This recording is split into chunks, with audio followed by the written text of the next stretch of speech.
This podcast is so professional. Yeah, right. My ass. That you can't even measure it at all. Right.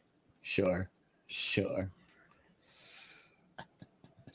Anyway, seeing how we're alive. Merci, bonjour.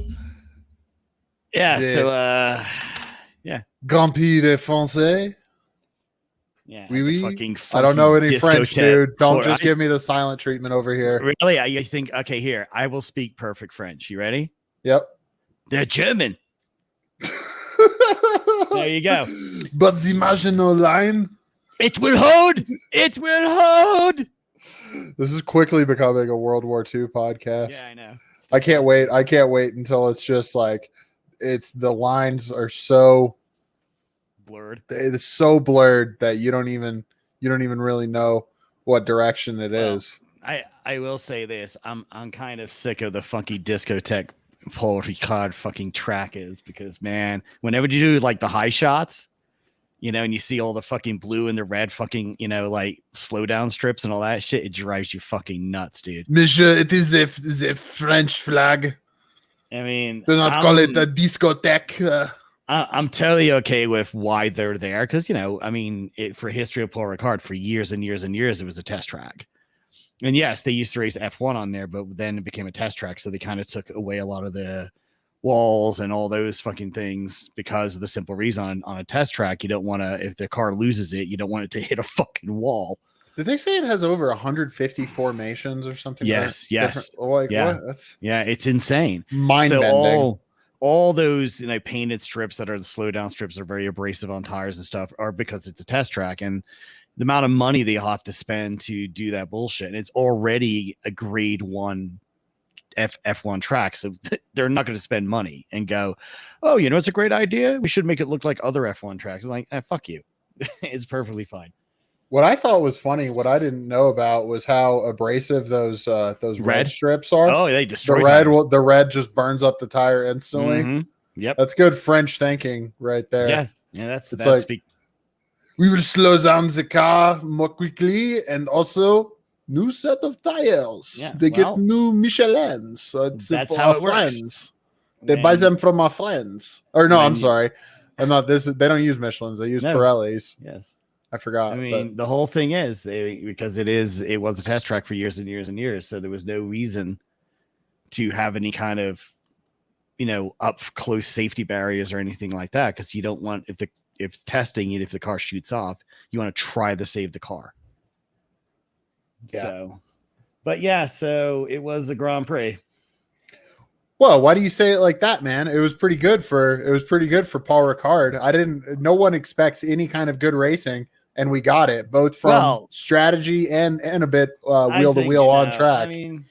Come on, dude. Verstappen had to do what Hamilton did to him with the two, taking the two stop and defending it, against the one. And actually, Hamilton did a better job at defending against Verstappen than on the old tires than Verstappen did against Hamilton. So honestly, I'm not really going to criticize the race because it was fun to watch it and shit. But it's, you just get eye strain from watching that goddamn track. Number one, the mid-pack battle was kind of fucking pathetic. Yeah, there wasn't too much going on there. Yeah, it was the atypical stuff. It was. It was interesting to see that Ricardo. Yeah, Ricardo had to come through McLaren. He had to come through the field for a while. Lando was way ahead of him, and then he got through it, and then they finished. Norris fought fifth, Ricardo sixth. Yeah. But so it looks like he's getting a handle on that car. So we'll see what the next couple of races bring for that. The rear of the pack is always the rear of the pack, and I just don't really give a shit about Haas. At all. It's like I just don't care. Well, what I really want to know, speaking of the midfield, is what happened to Ferrari today? Because they're chewing tires up like whores. They were very promising in Baku, and then when it comes to this, which is not not the same kind of circuit, but there's pretty limited high speed corners on this. They're like more medium to slow speed. Yeah. at this track, and then you get the pretty long straights, but still not as low downforce of a track as like Monza or Baku even. But yeah, it was chewing up tires, and Carlos was bitching about it, and basically saying, Ferrari needs to understand why. It was just chewing up tires. Their tire deg is higher in his opinion, but you could definitely see some of the graining that was going on, and their loss of pace, and they were just dropping. They were just being taken out. I mean, when McLarens are, eating them for breakfast, which is, I mean, no, like, bullshit to McLaren. It's not like saying, well, McLaren's a piece of shit team, and, Ferrari should devastate everybody because they've been in Ferrari, been F1 since the beginning. That's not what I'm saying. It's just the amount of money and development that's put into a Ferrari, especially now that they've been lagging behind for a while, and they got busted cheating. We all know they did, and they are, the marquee team. That's what everybody in F1 knows is Ferrari. I mean, most people, you say, well, hey, Ferrari is F1. You just know it, that they're being picked off. And hell, they were being picked off by freaking goddamn Aston Martin. Well, I'm surprised that they put that anything has happened with their car for this year, right, considering everything is going to change for next year. Yes, exactly. And they have no reason, considering how bad last year was, they have no reason to treat this as anything more than a throwaway. What, right, it makes you think that they're going to have a sick car for 2022? Right. I mean, this is the whole thing. I mean, usually when shit like this happens and it's Ferrari, you hear them bitch and moan and scream, and you hear that they're going to do this and that and this. You're not really hearing much from them. You hear from the drivers. And the only thing you really hear from Ferrari is, when they had some pretty good pace at Monaco, they were just like, yeah, we got pretty good pace here. They weren't like, oh, it's a change and we're blah, blah, blah. They're just very like, yeah. Mm-hmm. So it makes you think that they're just looking at it and going, yeah, the car's chewing tires. Who gives a shit? Hey, hey, speaking of new parts, did Red Bull have a new spec of Honda engine, or was it just a new engine? No, it wasn't a new spec. I think it was just a new. Oh, just a new one, just a fresh one.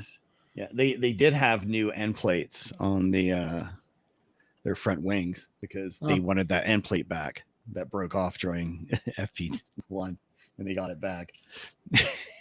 That's nice. It was new. Yes, well, you ask and you shall receive. So I mean, overall, it was an interesting thing. I'm laughing at. I mean, in my opinion, this was a race that Max had to win to secure the world championship. This was it, because Baku was just a disaster. He got no points. This is the race he had to nail, and convincingly nail, not like luck or anything else like that. Yes, he made a mistake on turn 2 of the opening lap, but the undercut on this track is amazing.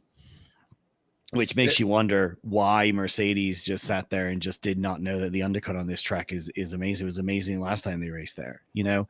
It's, who knows?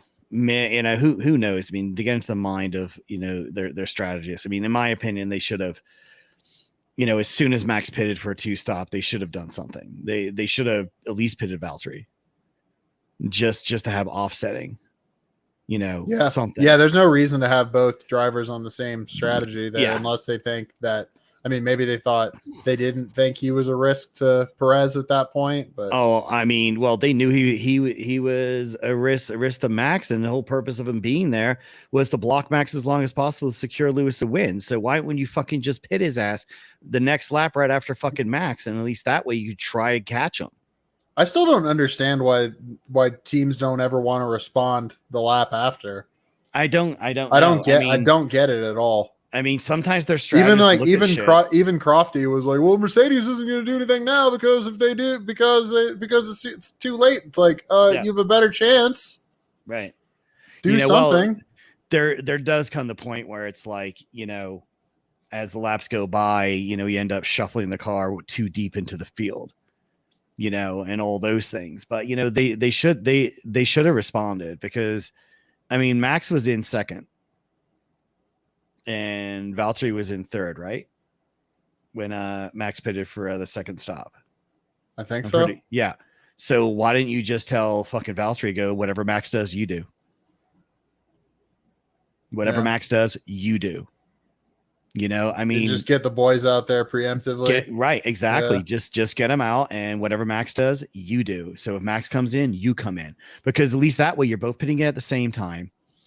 You know, you've got, you know, the pit stall right, you know, behind his, because he's going to go one pit stall further than you, because that's how they ended up in the World Championship last year.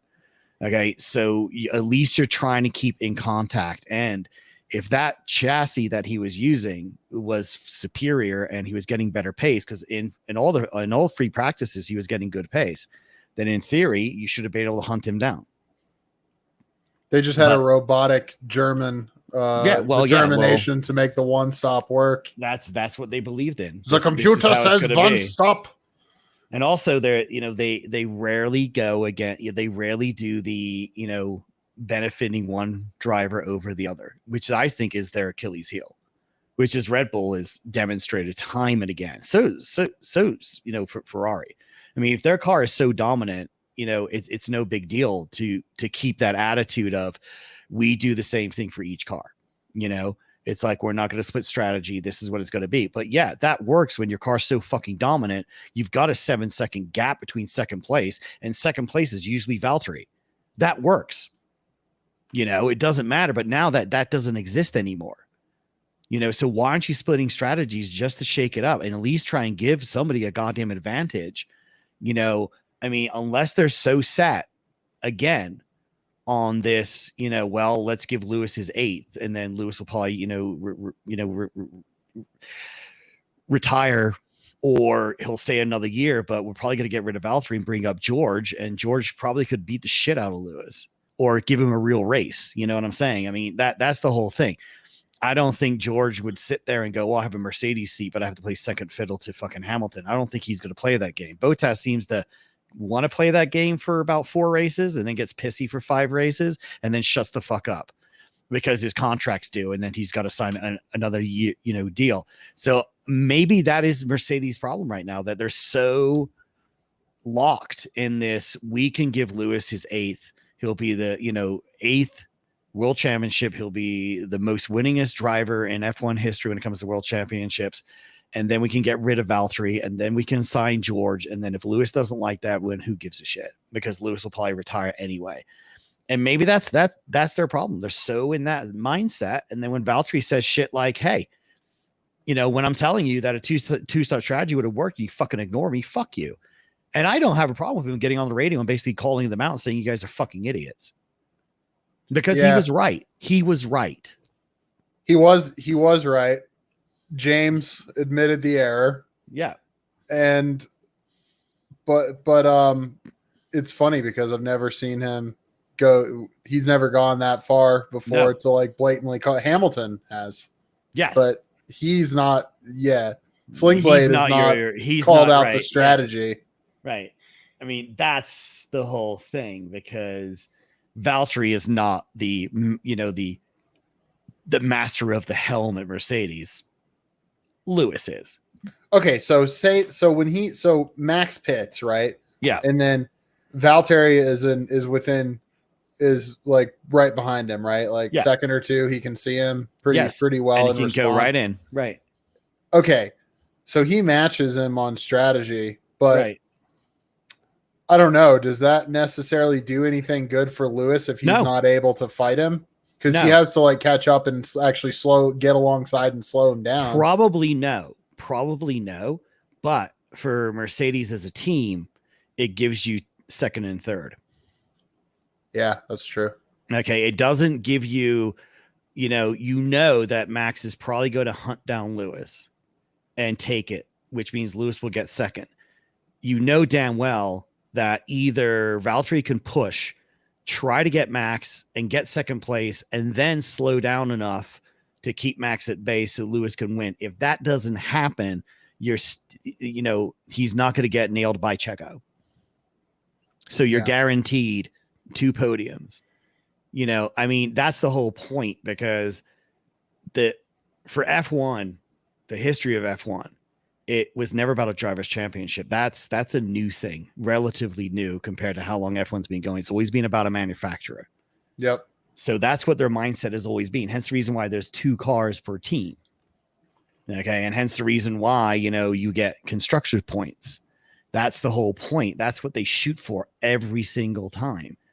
It just so happens if you win, but that's what they want. So I think Valtteri was right. But also there's stupid little rumors going around that, he's done it.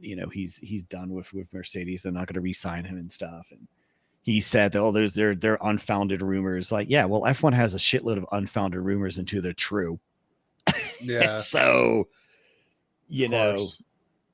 I mean, that's the whole thing, and then also when they did pit Valtteri first, which is unusual because usually they give the driver who's leading or, who's ahead of the teammate, the preferential strategy. So, they would have pitted Lewis first, but I guess Valtteri was burning up tires way too much compared to Lewis, which I fully believe for the simplest reason. Lewis is very good at managing tires. Valtteri is not as good. Oh yeah. So it's been that way since he's been at Mercedes. Since he's been at Mercedes. So he's gotten better at it. Yeah. It's been a stark difference in the past. But yeah, he's definitely better at it. But that's because he has a low functioning brain, and I don't know how how do you get somebody with such a low IQ to start to conserve tires? They only know how to drive on one level. I think you tell them that this is the only amount of mustard you have for your biscuits, my friend. And so you got to take care of that mustard. And now you say it that way, I understand better. I like mustard. I'll take care of my biscuit mustard tires. Mustard tires. Mustard tires. Mustard tires. Or you get Kimmy to come over and just give him a pep talk, like, "Hey, you little bitch, you run me to a wall again." Kimmy would never acknowledge him. Oh, much less give him a pep talk. I'll give you a pep talk, you dirty wall bashing bitch. He would just be like, "Can you give Valtteri a pep talk?" It's like, "Who? Valtteri Bottas, the other driver for Mercedes. I had never heard of him. Can I bring a knife? I'm not familiar with him. I bring a knife. I'll talk to him." Wait, why would he bring a knife? Is he going to cut him? Stabby. I'll cut you, bitch. No, he just doesn't even exist to him. He doesn't even know. He just he sees his car. He's just like, well, that's the other Mercedes, but I don't know who that is. So it's just that guy. That guy hit me. That guy almost hit me again. Yeah, I mean that's the whole thing. So I mean, and so with all fairness, Bottas had a vibration issue because of the tire wear, and so they're going to put him in. And Lewis is well known for all the time going, these tires are done. These tires suck. These tires are burned. This tire's fucked up. This tire's dating my sister and fucking her in the ass. And then all of a sudden, that tire's perfectly fine. Perfectly fine. It's just, and you know what I find amusing? They all believe it. Even though they say on the radio when they go because you hear the Red Bull pit wall going back saying, yeah, Lewis is reporting tires, but they still believe it. It's such an act, dude. It's the same as he's basically Neymar holding his shin and falling to the ground. Penalty. Give me a penalty. That player who was 90 yards away from me hit me. Oh, fuck. But it worked. And that's the thing about just saying F1. He's just down there saying he's just down there saying all kinds of Brazilian things like caralho. I mean, this is the whole thing. In F1, you have to believe it. You have to believe it. Because you can't you cannot dismiss it because it can bite you in the ass. And the whole thing is, it's not like they're hiding anything. So it's not like in NASCAR where you really can't see the fucking tire completely. We can say, I'm getting no grip but in here they do play that game. They get graining to say, well, the tire's graining or it's getting hot and you can see it, but what you don't see is how much real effort is Lewis putting into keeping the car on the track. And so you have to take at face value what he's reporting back is somewhat true. But also, you can also tell sometimes of what they're saying and how they're saying it, but you still have to respond. You have to do something. It's like, and why not? It's all mind games. Do you remember how much Mercedes used to put the pit crew out on the lane before, like, just to fake it, and then finally the FIA was like, "Hey, you really can't do that if you're not actually intending to stop." Yes. I mean that, and then after that one, they used to do the fake box because they're like, when was that? Oh, that was like right after they were told you really shouldn't do that. Oh. So they would go out there and say, box, but in reality, it was bullshit. Because they had no intention. If I say box, and then if the driver box 4 times, I mean, well, basically, if the driver decides not to box, you can't punish them. So if Lewis is going, I'm not fucking boxing. So they did that. The FIA never really said anything about it, but they were doing that, and they suckered Red Bull a couple of times in the pitting. Like, oh, Lewis is coming in, or it is a mind game. The whole thing about F1, it's always been a mind game. It's always been that. Always has been, and it always will be. It was great. That was a great aspect of Rush, showing just the incredible mind games between Hunt and Lauda. Yeah, all the things that they would do. I mean, and I actually do mourn the loss of where you could change tires, before the formation lap, when everybody's sitting out there, in their grid spaces, prepping, you could change tires. You could sit there and say, well, I'm going to do this. I'm going to do that. Oh, you know what? I don't want to do these tires this time. Let me do these tires. Because it was a fucking mind fuck. And that's what it was. It was a total mind fuck. Of course, all those things went away, and I don't blame them, because, you could even tweak the goddamn car, even though it was technically parc ferme. You could still tweak the car, and all those things are gone, which is fine, because technically it is a form of cheating. Did you say they would do it before or after the formation lap? No, before. When they're all in their starting grid, before the formation lap, when they got all the mechanics out there.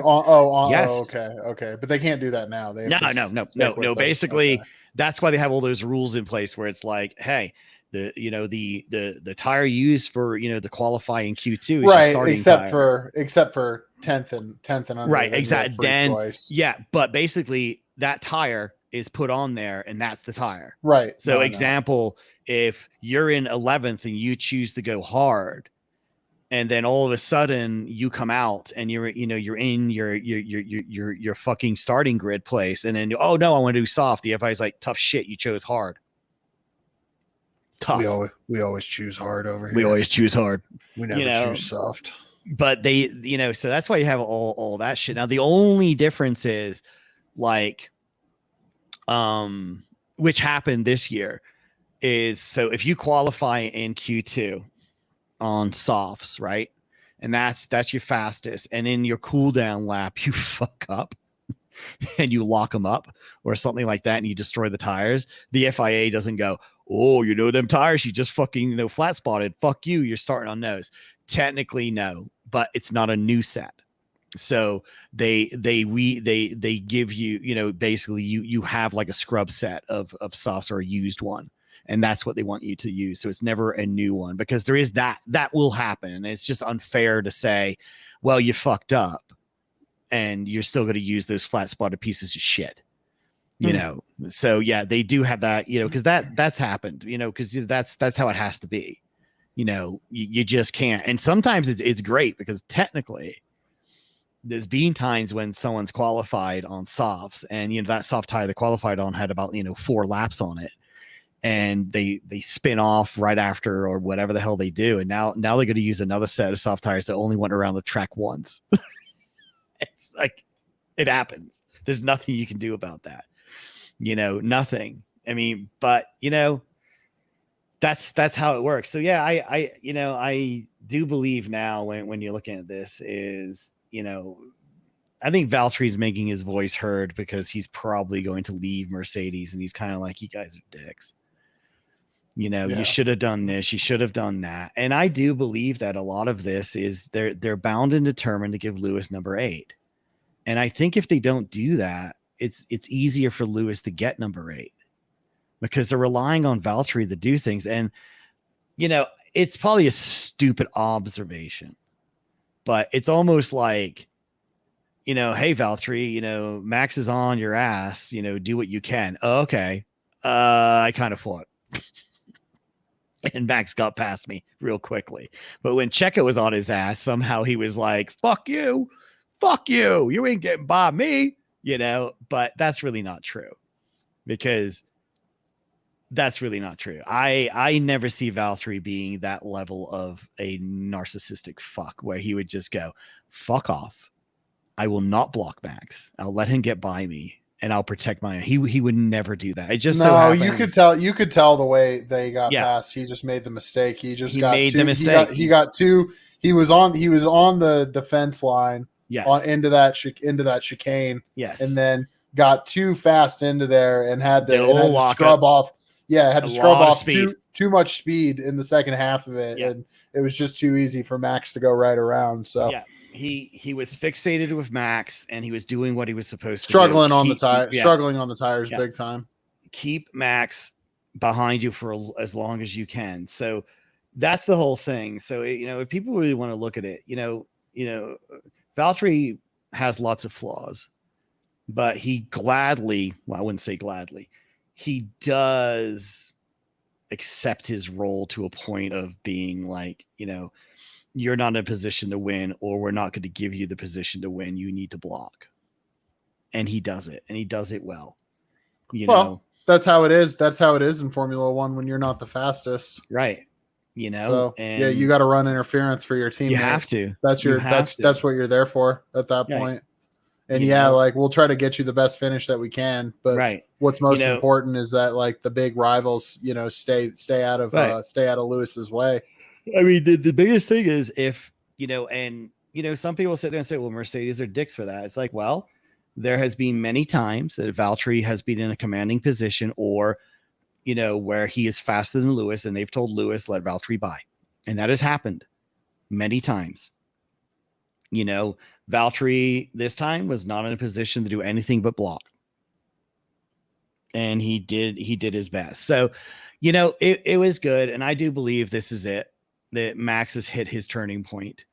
I think Max will slowly and steadily take control of this. Let's go. And I really do believe it. Now I'm really, I'm torn because I'm a massive Lewis fan. I love Lewis Hamilton. I think he is time, baby. Greatest F1 driver ever to fucking exist, period. In his domain, in his area of F1 time, because F1 rules have changed so many times. So you can't sit there and say Lewis is the greatest of all time, because, there were races that were the greatest of all times when seatbelts were like, hey, you want to put on a seatbelt? No, that's cool.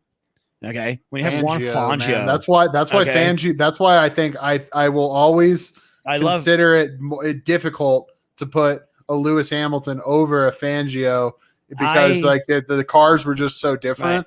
Right. And and also Fangio was with so many different teams, and he won championships. Yeah. And won championships with several different teams, 3 or 4, I think. There's 3. Yeah. So the whole thing is just the fact that you people are dying, multiple people are dying every season a day in races, and then Fangio goes out there and hey, I'm wearing a fucking helmet, kind of. Your fueler's smoking a cig. Yeah. This shit is flammable.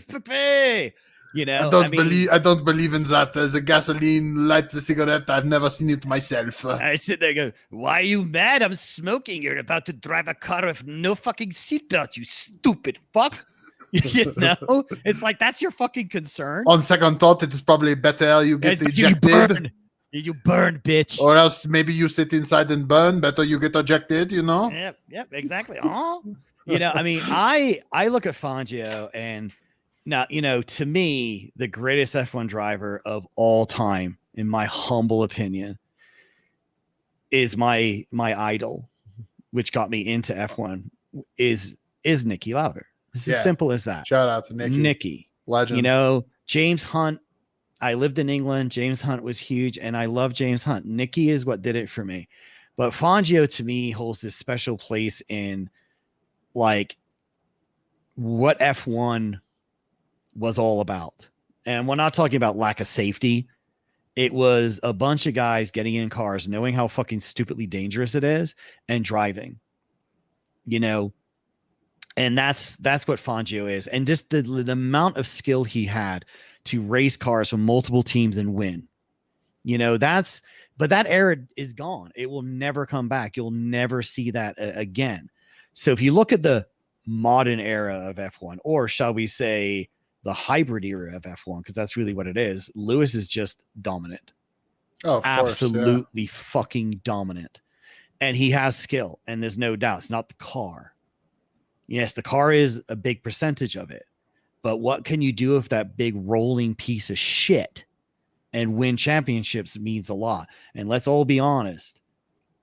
The last 4 years, that Mercedes has been a big, massive, rolling piece of shit. That, you know, the aero is kind of fucking screwy. It's a fucking diva. It's fucking ass happy. It eats rear tires like it doesn't care.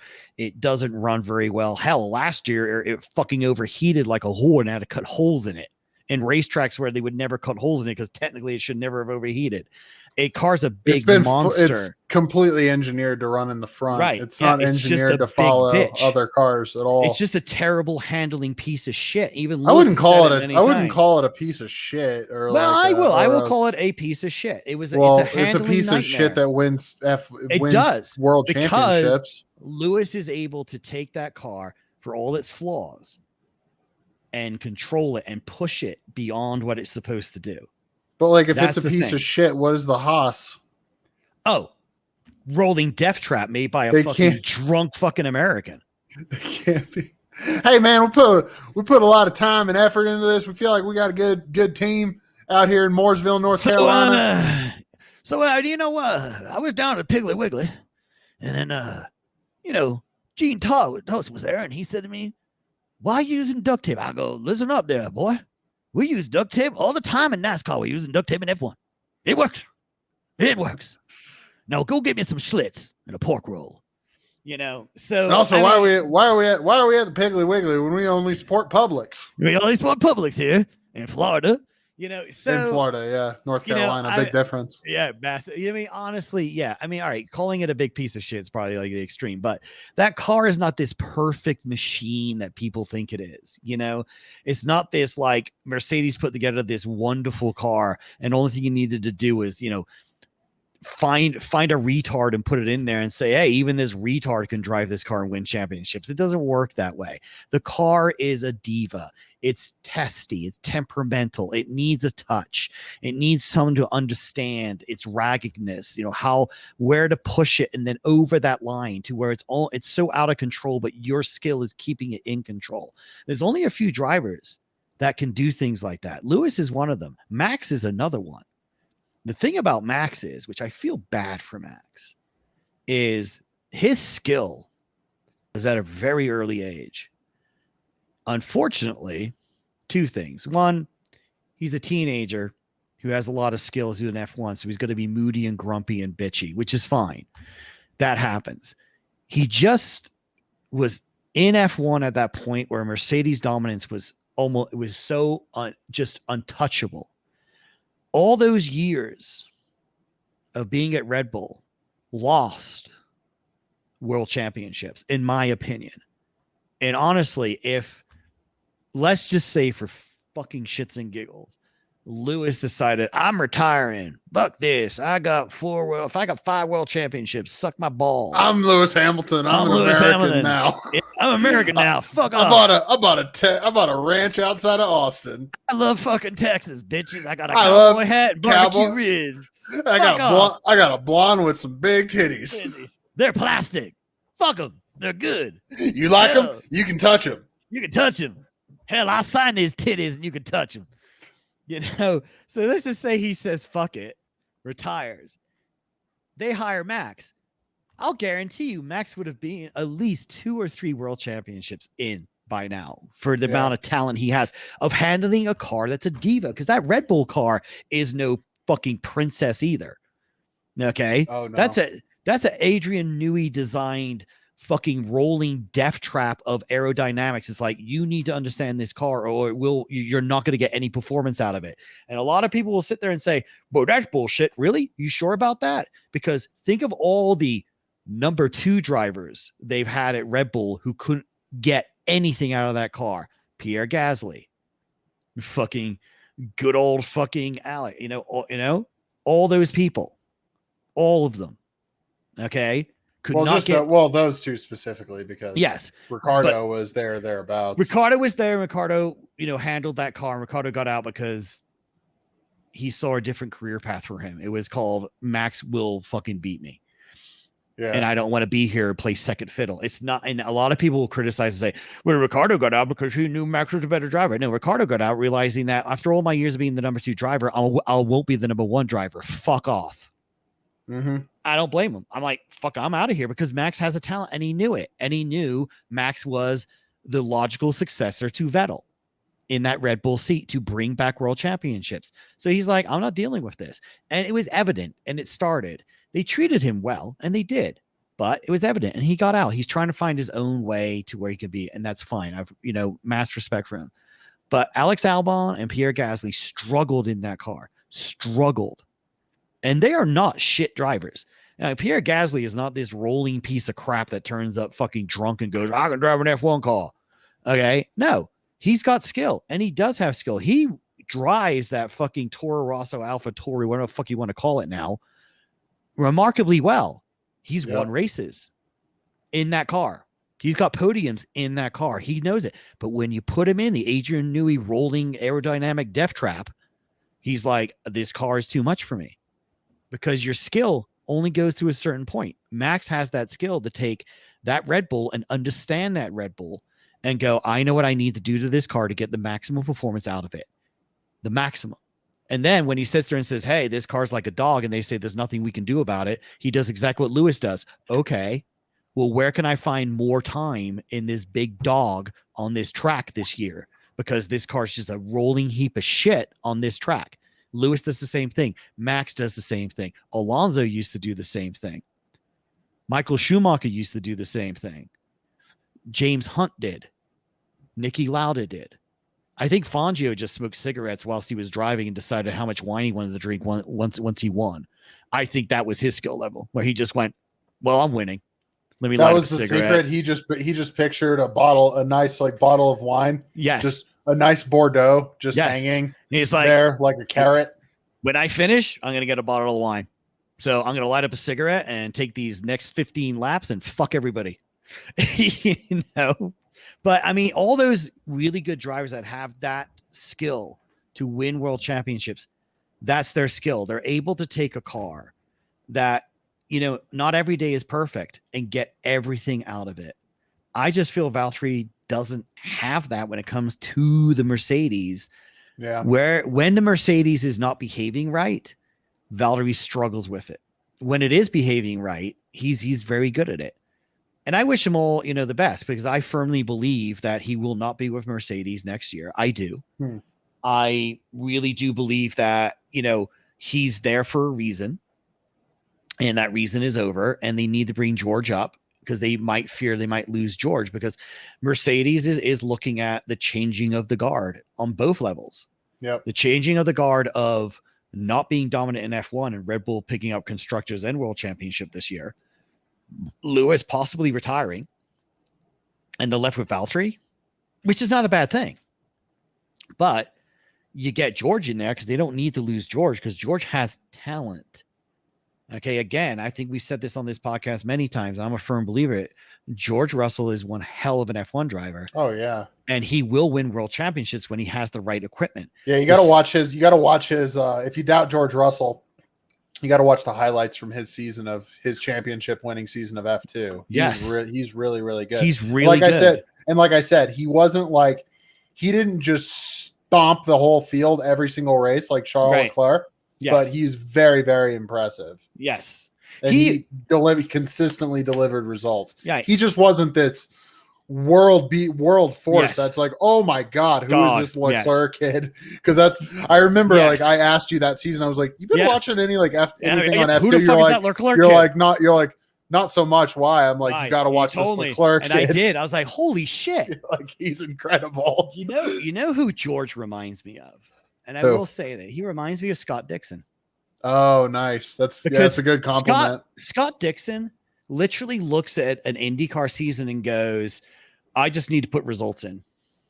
Yeah. That's all I need to do. I need to put in results. Results. And he's won how many IndyCar champions? 7? 7, yeah, or something. 7. Yeah, something crazy. And of all those 7, he's not being the dominant force of it, where he's like, he's won 5 races this year. He ran like 2 or 1, but he gets results better than anybody else. And you know who else used to do that in F1 was my friend and your friend, and well, Senna's best friend. Good old Nelson. We all know who. Alain Prost. Alain Prost looked at F1 on many levels. One, he had all the right political connections because, he was French and president of fucking FIA was French. He knew the political game and he played it well, but he also knew I need this many points to win a world championship. So, when that season is winding down and he's like, well, I only need to get 5th. So I will get 5th. He won't do anything else. He won't sit there and go, there's a possibility of getting 3rd, getting a podium, and risking the world championship. Yeah, it's all super calculated. Yes, that's the thing. And George is like that. George gets results, and, it's not like George sits there and calculates at Williams going, okay, well, in order for me to try to score a world championship point, no. But he's calculating based on what is the lap time my teammate is getting? How can I get better lap time so I am consistently beating him? In a Williams that is not developed very well, that is not very good, that is slow, that doesn't handle very well, and he gets into Q2. He has outqualified his teammate for 2 years in a Williams. That's amazing. Because that Williams is it's getting better and better. But Mercedes 12th or 13th today? Yeah, 12th or 13th. I mean, and he's consistently there. P12 for George today. And he is consistently there. So Mercedes is looking at that and saying, well, we don't want to lose him because that is our future. We stick him in there and then bingo bango. So, I think Valtteri is expressing his frustrations because he can now completely. And say enough is enough. And we'll see where he ends up. If we want to talk driver, changes, who really needs a good driver? Well, not Red Bull and not McLaren and not Ferrari and not Williams. Imagine him at Williams again. Oh my God. I mean, all those teams that Valtteri could go to, they just signed, so Alpine signed Ocon to a long-term deal. So that's tied up. I don't see them getting rid of Alonso because Alonso's finding his touch again, which unfortunately I have to sit there and eat a little bit of crow on that because I basically have said that, fuck Alonso, he needs to get out, but he is finding his way again. Yeah, he's doing not too bad. Yeah, there was that one bit of TV time that he had where he got passed by, who was it? Was it both of the McLarens? I can't remember. Both of the McLarens. Both of the McLarens went by him. Yeah, but they ended up doing good. 5th and 6th is. Oh yes, exactly. 5th and 6th is great. And I don't see, McLaren's not going to go, well, should we get rid of, fucking Norris and put Bottas in here? Because, no. Norris has done nothing for us. Whoa, come on. Yeah, Norris is fucking, Norris has sewed up his career at McLaren for the next 5 years. I mean, let's really be honest. I mean, he has taken that car and he showed them what I've got. And only thing McLaren, you were talking about maybe a higher team looking to snipe him, and then a week or two later he signed like a 5-year deal. Because McLaren's not stupid, because McLaren's got to fix that car. They have been fixing that car. The car's getting better and better and better. Okay, so where would Valtteri go? That only really leaves, let's see here, Alfa Romeo. Don't see that happening, and I don't see him taking it. Kimi has to leave, but also as you mentioned, if Kimi leaves, they're going to be looking to move up Mick. Mick will go right in that seat instantly. And we're not calling him a Mick. We're not calling him a Mick as in a dirty Irishman. No, we are not calling him a Patty. Mr. Schumacher. Yes, his name is Mick M. Schumacher, because his father was highly original. I shall call my child Mick. Mick, which is short for Michael. Motherfucker. Why do you just call him Michael Jr.? Why do you just call him Hans or Wolfgang? You know what? His name should have been Wolfgang Amadeus Mozart fucking Schumacher. It would be fucking perfect. They hate the Austrians. They couldn't do that. Yeah, they couldn't do that. They couldn't fucking do it. Or call him fucking Schnapps. Schnapp Schumacher. So yeah, he's not really going to go anywhere. So we have to see how the rest of the silly season kicks off. If it does, it's been so crazy the last few years. I think we got to be in for a more calm one. Yeah, well, yeah, and it seems like they're on this attention of locking things up early. Yeah, like really, when they nailed Ocon down, like that. And so, I mean, I would say the only place I would see Valtteri going if he is dropped is AlphaTauri. Interesting. If they're fed up with Yuki. Yeah. I don't want to see Yuki go that way. I want to see him improve and get some more time. Well, he finished 13th. He did good starting from the pits. Yes, he did good starting from, the pits. So at least we can check that off, like the list and say, well, Yuki, you can fuck up in Q1 and then end up starting in the pits and move up from last to 13th. So how's about stop fucking up in qualifying? Yeah. That's his next challenge. And I do believe that it was a smart move by AlphaTauri or, Hitler Jr. to basically say, yeah, fuck you. You're coming to Italy. I'm going to get you a fucking apartment by the fucking headquarters and I'm writing your daily schedule, bitch. Damn. Because that's what they did. That's exactly what they did. And I think it's starting to pay off. He's starting to focus more and stuff. So I'd hate to see him go, but that would be the only, in my opinion, of a somewhat good team for Valtteri to end up would only be there. So, and that's a long shot because no one wants to go to Haas. No one wants to go, to Williams. I'm just thinking here. I'm just looking at speaking of like young guys that teams are trying to like bring up. I don't know. There's only been three F2 weekends so far. Yes. We had Bahrain, Monaco, and Baku. Yeah. And I don't know. The best team so far is the whatever the junior Ferrari team is. I can't remember. Oh, it's with Piastri and Schwartzman, and then the Red Bull guys are Vips and Tictum and fourth. Oh, it's Prima Power Team. Prima thing or Prema. Prema. Yeah. No, actually, right. No, it's Prima. And then in first you got the Renault driver of Guan Yu Zhou.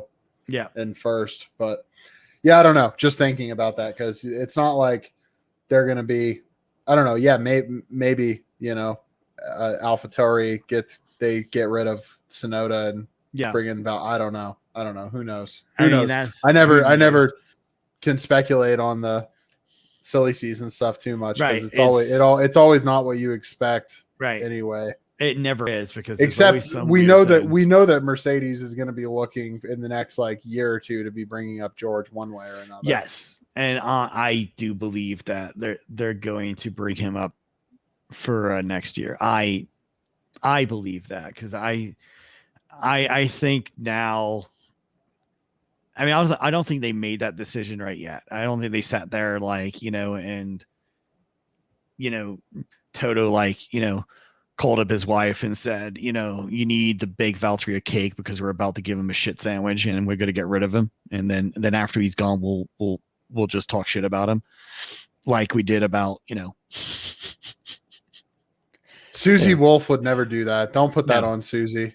Just saying, but I think when they realize, when it comes a point in the season where, okay, the world championship, we can't win it. Lewis can't win it, and we can't win the drivers' championship. That's when they're going to look at it and say, well, what do? We have new regs next year. Do we want to go speak to George real quick and say, look, we're going to bring you up. You're going to be second seat to Lewis because Lewis just signed a contract and, blah, blah, blah, with the full understanding we're going to try and get Lewis his 8th because we feel we need to, and you need to deal with that. Or do you sit there and go, okay, well, do we really want to put George into an unproven car with new regs and see what happens? But on the flip side of that, every year's an unproven car. So, I mean, I think once it gets to the point in the season that it's mathematically impossible for Lewis to win, that's when they start really looking at where are we going to re-sign Valtteri, yes or no? And I think you'll know that for sure because usually traditionally and the summer break is when a lot of the deals are done and they start talking. So it's either done right before or right after. If they release a statement or Valtteri releases a statement or Mercedes releases a statement saying, we're going to talk about this at the end of the season, or that's your signal. That's your signal. Like when they're saying, hey, they're looking at things and they don't know what to do. But they have to make that decision soon because George. Do you think Lewis continues into the new era? He doesn't just take his 8th and go. If he gets his 8th this year, I think he'll go. I think he'll go. I got 8. I'm done. But it's not. Yeah, that's not a sure thing at all because we got the next 2 weeks is a doubleheader at Austria, right. And I'm a firm right. Yeah, which Red Bull could easily take. I mean, Verstappen specifically could take both of those. And honestly, I do believe that this race today in France was Max's race to guarantee him a world championship this year. I firmly believe that. I can't prove it. I like that kind of prediction. Right. I mean, I can't prove it. I can't sit there and say anything, but just looking at how momentum is a massive thing in anything you do in life. Momentum's it. Okay. And people, yes, they use it in sports all the time, momentum. But if you look at your own life, momentum's amazing, just things that, personally for me to lose 40 pounds, which is to save my life, basically, that momentum of that shock of like, okay, I really need to do this and continuing to do it. That's momentum. It's a game changer in anything. So Max got that momentum. And momentum's with him right now. If it wasn't for low air pressure and they were fucking with air pressure at Baku, and they were, added 2 PSI for France. Yes. Right. That's Pirelli saying that's not for no reason. No more. Yeah, you can't do this no more. And the FIA say we're going to monitoring this more and more heavier than everything we've ever done. So if it wasn't for that, Max would have won.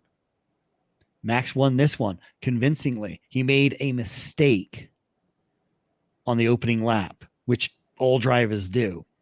And they were able to go, okay, undercut, go. And he never looked back. Okay. Now, yes, he was a little excited this race because they did tell him relax and calm down. I think he was excited because he was burning through tires and he's like, what the fuck? I also like his radio issues. He just sounded like completely blown out all the time. Yeah. So I won't subject you and the listeners to it, but it was hilarious. It just sounded like a just completely blown out, like in the it was amazing. So awesome. I just think this was a momentum shifter of where we all saw the talent Max has. It's there. It's evident as hell. And if you're ever questioning the ability of Max Verstappen to win a race, oh, he just crashes. You see, right? Remember that? Verstappen. Yeah. No, I will. He can't pass without crashing into somebody. Right. Only thing I will say is very simply this: I will point you at his very first race for Red Bull. Oh yeah, Spain, where 2016 he destroyed everybody. Yep. Have a nice day. That's Max. Now, Max's early career, yeah, he was a kid. Okay. I mean, let's all remember when we were teenagers at 17 years old. Okay. We were assholes, arrogant fucks, thought we knew everything. Okay. Hell, I'm at 51 and I know everything because the rest of you are fucking stupid compared to me and my great intellect and intelligence. I let you people exist in my fucking universe. Don't ever piss me off. Ever fucking piss me off. I will do nothing because I'm old and I don't care. But at 17, I'm glad you said this time without the AK-47 in the background. I should have done that. I should go grab the AK or something. No, red flag laws. Yeah, we can't have this. At fucking 17, we were all arrogant little fucks. Okay, it doesn't matter. And we all had talent. I mean, at 17, I was doing things that most 17-year-olds don't do. At 17, you were doing things that most 17-year-olds probably could do because we all had a talent. Max has a talent to drive a race car. It's an amazing talent. You couple that talent and the drive of a professional race car driver. Okay, the drive. I mean, these are alpha. This is hyper competitive. Okay, this ain't like, I part-time go-kart and sometimes I do mini golf. Okay, these are fucking competitive people at 17 years old. Very few 17-year-olds see an F1 car, let alone are signed to a fucking contract with a fucking premier team, aka at the time Toro Rosso, which is technically Red Bull, to drive in their that team, to be groomed to go to the A team. That is talent, amazing talent. And then on top of it, money out your ass. So yes, he was a fucking dick, and he was because he was a teenager. Okay. Then they brought him up to Red Bull because they realized, what the fuck? We got this guy, and frankly, Pierre can't do this fucking shit. So let's stick him in here and see what happens. And it wasn't like, let's just see what happens. And what they knew that talent was there. But also, a lot of the times when they bring people up from the junior team to the senior team, is they've hit a level of maturity that, okay, here you go. Max didn't have that level of maturity. He was still a teenager, but they looked at his talent, and they also looked at the fact that, you know what? Only thing we need to do is tell his father to shut the fuck up, and he'll listen to his race engineer. That's all we need to do. Build that relationship between his race engineer and himself. And when his father butts in, we kindly tell his father, butt out. We'll give him a role. And that's what they did. Butt out. And do you mind setting yourself on fire? Yes. Do you mind? Because you remember when you did it last time? It was fucking amusing. We laughed. That's what they did. Yeah, we laughed. But that's what they did. I'm oversimplifying it. It's not like they sat, Joss Verstappen down and says, listen up, you fucking douchebag. Don't ever talk to your son. No, they just slowly and steadily reduced his role and his influence on his son's career, but not the influence on his son, just the influence on his son's career. And they let the race engineer assume that role. And now you have a Max that is focused with his talent and still at times can be a fucking prick, which is every world champion, every single one. Everyone. If anybody sits there and goes, Lewis Hamilton would never be that much of an asshole. Really? Ask Nico Rosberg, and he'll tell you all the times that Lewis basically told him to go fucking eat a dick. Okay? Because they're hyper competitive, and that's how it is. And Lewis is going to protect his turf no matter what and say, who the fuck are you? Fuck you, Nico. You can fucking kiss my ass. If you want a great example of that, the wonderful world of, hey, Nico's going to be the world champion unless he finishes this position in the last race of the season. And who's leading that race? Lewis. And who slowed down the pace so much? Lewis. Why? To make sure Nico was overtaken by as many cars as humanly fucking possible to win the world championship. Thank you. That's Lewis Hamilton, everybody. But also, it's like if he's trying to back you up, like you can try and pass him, right? But you can't stay. But especially, was it in Abu Dhabi? Yes. Yeah, you can't stay behind him forever, right? But that's the thing, because it's like got this like tunneled. Yes, it's not a street. It's not a street circuit. No. It's Yas Marina. But it's like it still has like this weird. It's like it's not good for. It's not.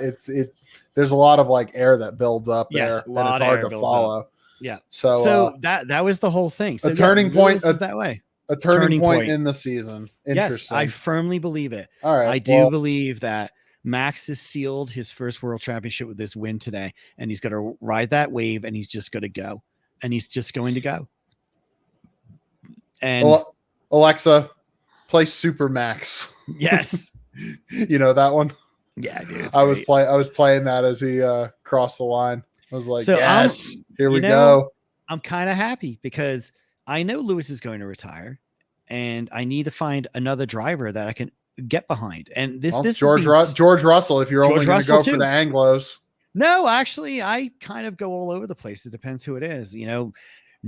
Nicky Lauda, the crazy Austrian, was the massive influence on me for F1. All those and James Hunt. I'm a massive Ferrari fan. I am massive, but I don't have to be a Ferrari driver fan. I don't want to limit my options.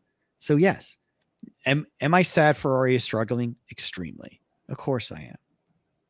Do they deserve it? Wholeheartedly. Yes. Because Ferrari bends the rules and breaks the rules and uses their status in F1 to get away with it. And fuck you. You got to get hurt. And I'm glad you got busted. And I'm glad your car's a fucking rolling heap of fucking shit. I am. Because you need to learn. You need to learn.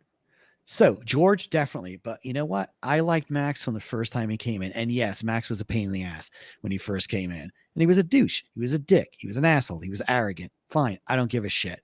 Max has developed. That's what happens when you go from an F3 championship to F1. Right. Think about that too, guys. You just skipped a grade. You skipped a grade. That's the talent this boy has. And he's great. And now he is a grown man with a lot of money and a lot of talent. And he understands that car and he listens to people. Most of all, a hot girlfriend that gets a lot of camera time. That's right. She hangs out with the family. That's right. And now it just I'll take her as a replacement for his sister. No offense to his sister. She's fine, but the girlfriend, very high level. Very, very hot. Now I'm just wondering how many times Ginger Spice has called up Max and says, "Hey, stop being a dick, because my husband's pissed off and I ain't getting no fucking dick." I'm having to deal with him at home. You don't understand, Max. You're an asshole, Max. Let me explain how this works, Max. When I'm having sex and all of a sudden he stops because he remembers some bullshit thing you fucking said on the radio, I will come over there and I will fuck you up. I shall bring Sporty Spice with me. She will beat you.